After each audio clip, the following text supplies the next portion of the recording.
अतुलित बलधामं हेमशैलाभदेहं दनुज बन कृशानुं ज्ञानिनामाग्रगण्यं सकल गुण निधानं वानराणामधीशं रघुपति प्रिय भक्तम बात जातम नमामि। भक्तों, भागवत जी की कथा में श्री सुखदेव जी महाराज परीक्षित जी को भगवान की दिनचर्या बताते हैं। वे अपना गृहस्थाश्रम धर्म कैसे निभाते हैं उसकी चर्चा कर रहे हैं। भगवान सत्यभामा जी को पारिजात का वृक्ष ला कर देते हैं, उनके आंगन में उसको रोपित करते हैं। अब एक दिन भगवान विचार करते हैं, प्रभु सोचते हैं कि हमारी बाकी सब रानियां तो अनेक अवसरों पर रूठती रहती हैं, पर हमारी महारानी रुक्मिणी जी कभी हमसे आज तक नहीं रूठी। चलो आज रुक्मिणी जी को थोड़ा क्रोधित करके देखते हैं। प्रश्न उठता है कि मैया रुक्मिणी साक्षात लक्ष्मी है, और जब देवी लक्ष्मी जी वैकुंठ में है तो वो भगवान विष्णु जी से कभी कभार रूठती हैं, लेकिन आज जब वही मैया लक्ष्मी अवतार के रूप में रुक्मिणी बनकर विराजमान है इस धराधाम पर, तो नाराज नहीं होती।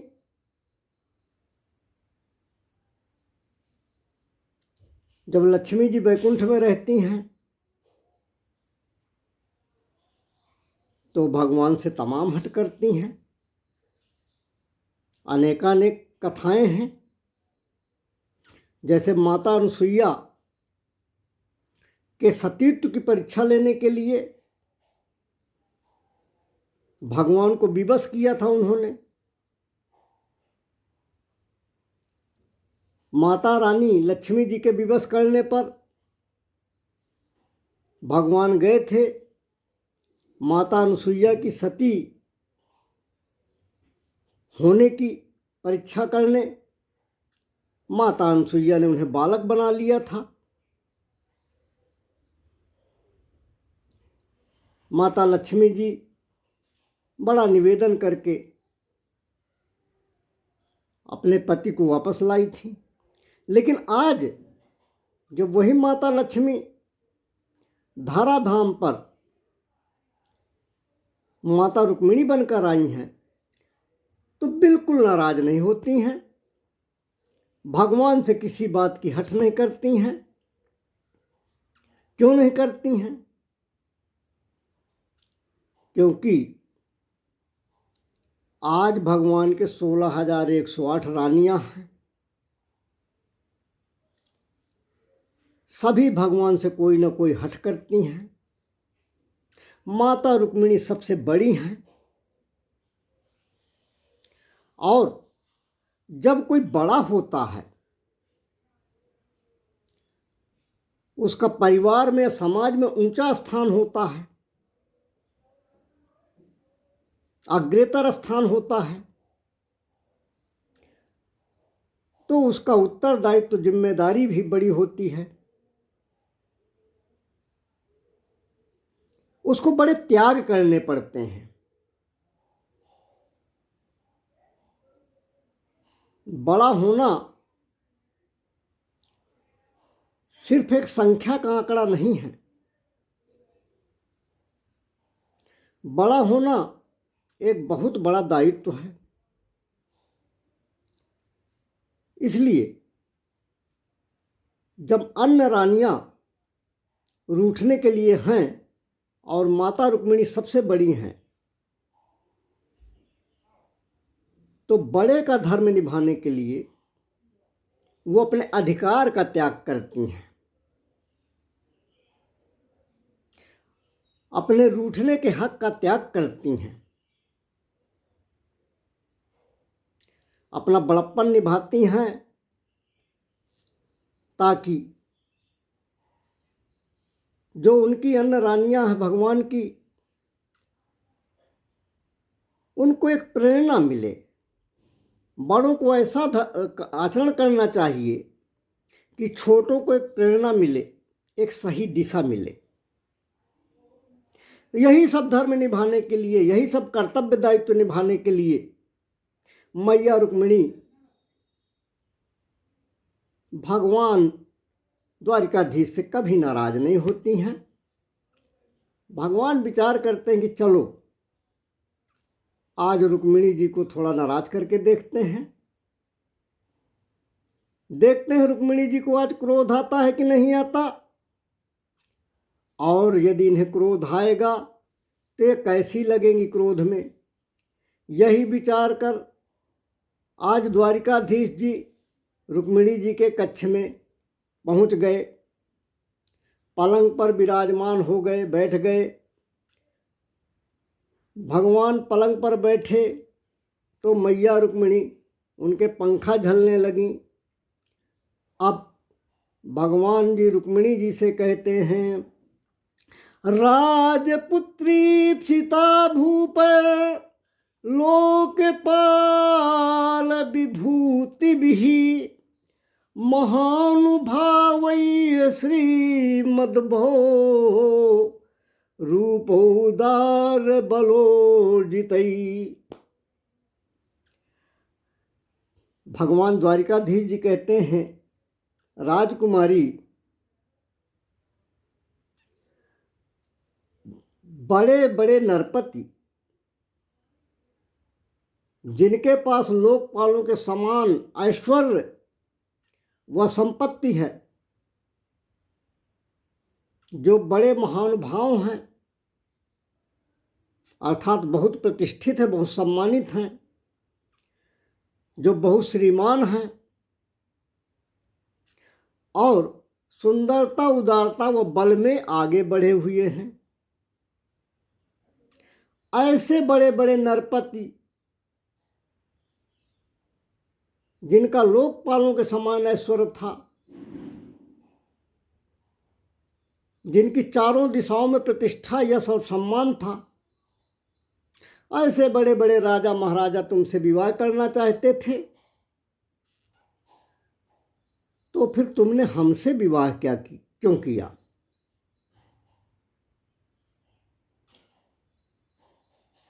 हम तुम्हें कहाँ से योग्य लगे, कहाँ से तुम्हारे अनुकूल लगे? अब तो रुक्मिणी जी बड़े पसोपेश में पड़ गई, बहुत सोच में पड़ गई रुक्मिणी जी।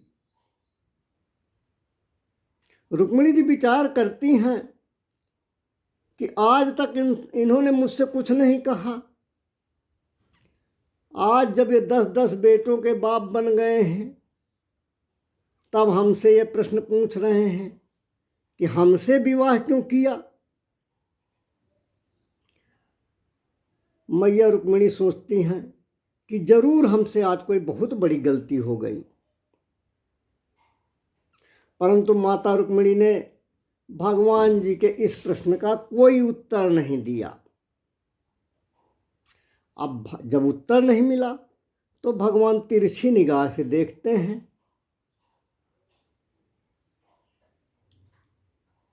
थोड़ा बहुत क्रोध आ रहा है कि नहीं मैया रुक्मिणी को, पर जब रुक्मिणी जी के चेहरे पर कोई भाव नहीं आया, समभाव रही वो, क्रोध का तो प्रश्न ही नहीं उठता, निर्विकार रहा उनका चेहरा, तो भगवान और ज्यादा रुक्मिणी मैया को छेड़ने लगे। भगवान कहते हैं, देखो देवी, कुछ भी कहो लेकिन हमारी तुम्हारी जोड़ी बिल्कुल नहीं जमती है। हमारी तुम्हारी जोड़ी बिल्कुल नहीं अच्छी लगती है। अरे कहाँ तुम महलों की राजकुमारी और मैं ठहरा गंवार ग्वाला।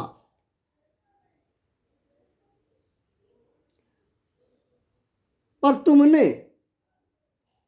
चतुरता नहीं दिखाई। अपनी अदूरदर्शिता के कारण तुमने इन बातों पर विचार ही नहीं किया और बिना सोचे विचारे ब्राह्मणों भिक्षुकों से मेरी झूठी प्रशंसा सुन सुनकर तुमने मुझसे शादी रचा ली। तुमने बड़ा गलत निर्णय किया है। वैदर्ये तद विज्ञाय त्वया दीर्घ समीक्षया व्रता वयं गुणरहीना भिक्षुभिः श्लाघिता मुदा। भगवान कहते हैं, अरे भाई, कन्या को शादी से पहले वर में कुछ ना तो कुछ गुण दिखने चाहिए ना। पर जहां तक मैं देख रहा हूं तो मुझ में एक भी गुण नहीं है।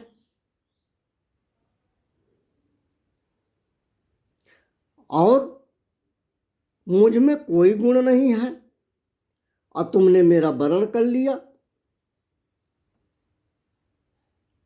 भगवान ने कहा, चलो हम भले ही ये मान लें कि हम बचपन में एक नंबर के चोर थे, तो चोर होना तो बहुत बड़ा अवगुण है। तो जब हम चोर थे तो हम में कोई गुण तो था नहीं। हमारे अंदर कोई गुण नहीं था, चोर थे हम, तब भी तुमने हमारा वरण किया। और देवी, यदि तुम ये कहो कि तुमने हमारे अंदर गुण नहीं देखे, हमारा खानदान देखकर विवाह किया है,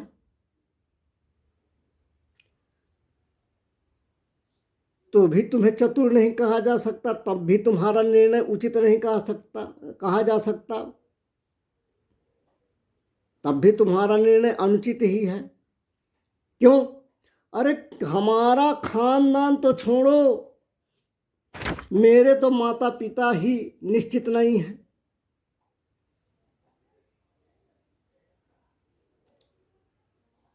कोई वसुदेव देव के पुत्र कहता है, कोई नंद यशोदा नंदन कहता है। तो तुमने क्या देखकर मुझ में विवाह किया? माता रुक्मिणी बड़े सोच में पड़ गई, चिंता करने लगी, आज प्रभु को क्या हुआ है, कैसी बहकी बहकी अटपटी बातें कर रहे हैं। इधर भगवान बार बार चेहरा देखते हैं, पर माता जी को, रुक्मिणी जी को क्रोध ही नहीं आ रहा।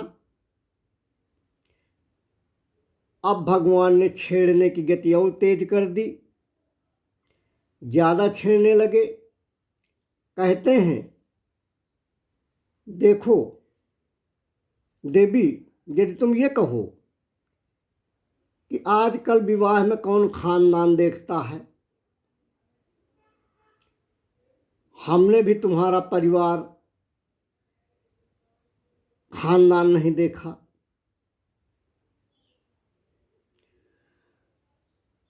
तो ये भी हम पे फिट नहीं बैठता है। क्योंकि जहां तुम्हारी शादी तय हुई थी शिशुपाल के साथ, उसका परिवार और खानदान हमसे ज़्यादा समृद्ध था, हमसे कम समृद्ध नहीं था। और शिशुपाल सुंदर भी था, गोरा चिट्ठा था, प्रतापी राजकुमार था, तुम्हारे यहाँ बारात भी लेकर गया था। पर मेरी समझ में नहीं आता कि उस बेचारे में क्या कमी थी जो तुमने उसके मनोरथों में पानी फेर दिया। अब इतने पर भी जब मैया रुक्मिणी कुछ नहीं बोली तो भगवान बोले, देखो रुक्मिणी, मैं तो कहता हूं अभी भी कुछ नहीं बिगड़ा है। तुम चाहो तो अभी भी मुझे छोड़कर जा सकती हो। जो प्रभु ने इतना कहा कि तुम अभी भी जा सकती हो छोड़कर, रुक्मिणी जी बुरी तरह से घबरा गईं। और भगवान और कुछ आगे बोलते, रुक्मिणी जी का पंखा हाथ से गिर गया और वे मूर्छित होकर गिर गईं। अब रुक्मिणी जी बेहोश पड़ी हैं। भगवान क्या करेंगे, रुक्मिणी मैया को कैसे समझाएंगे, ये कथा हम आगे कहने का प्रयास करेंगे। बोलिए द्वारिकाधीश प्रभु की जय।